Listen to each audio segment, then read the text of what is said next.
Hello বন্ধুরা, আমি সাগর চলে এসেছি আপনাদের মাঝে আমার নতুন একটি ব্লগ নিয়ে। রেগুলার দিনের মতো আজকেও আমার ব্লগটা শুরু করলাম বাসা থেকে বের হয়ে অফিসে যাওয়ার উদ্দেশ্যে। অফিস থেকে বের হইলাম, এখন একটু উত্তরা যাইতে হবে, তো বনানী রোড দিয়ে আর যাবো না। ওই রোডে এখন যাওয়ার ইচ্ছা একদমই নাই।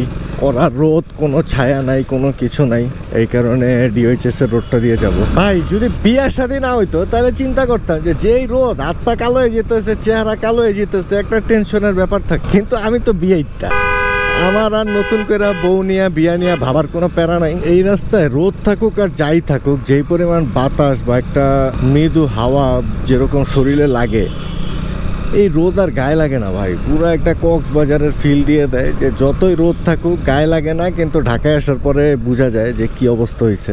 ওই রকমই একটা ব্যাপার, চারিদিকে শুধু সবুজ, মাঝখানে মেঠো পথ। বাংলাদেশের জন্য আসলে একটা আশীর্বাদ এই মেট্রো রেল।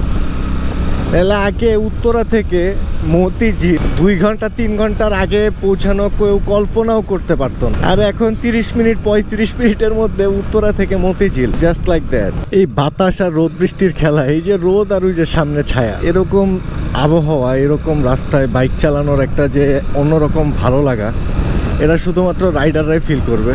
গল্প গুজব করতে করতে চলে আসছি উত্তরা। আমি আকাশ দেখা ফিদা হয়ে গেছি ভাই। এই আকাশ লাস্ট কত বছর আগে কে দেখছে, গড নো। আর মেঘ হয়ে যাইতেছে তড়িৎ গতিতে। ওফ,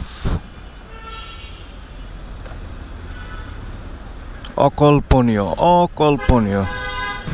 অনেকেই ভাবতে পারেন যে শুধু এই লোকটা খালি আকাশ আকাশ, নেচার নেচার এগুলা কেন করে। আসলে ভাই এক একজনের ভালো লাগে এক এক রকম। আমি প্রকৃতি, আকাশ, সবুজ এগুলো আমার খুব পছন্দ, খুব, যেটা বলার মতো না, ভাষায় প্রকাশ করার মতো না। তো আমি এগুলা দেখলে আমার আর সহ্য হয় না। দুপুরের এই ঠাটা পড়া রোদেও মানুষের প্লেন দেখা শেষ হইল না রে ভাই। এই মানুষের কি শখ, এই রোদের মধ্যে চলে আসছে প্লেন দেখতে, ল্যান্ডিং আর টেক অফ দেখতে। এখন আবার অফিসে ব্যাক করব, জানি না আজকে আর কোনো কাজ আছে কি নাই। কাজ থাকলে বের হওয়া হবে, কাজ না থাকলে বের হওয়া হবে না। এই রাস্তাটা ব্যবহার করার এই একটাই কারণ, এই জায়গাটা ছায়া, এদিক দিয়ে আমি যাইতে পারতেছি, এই পাশে রোদ।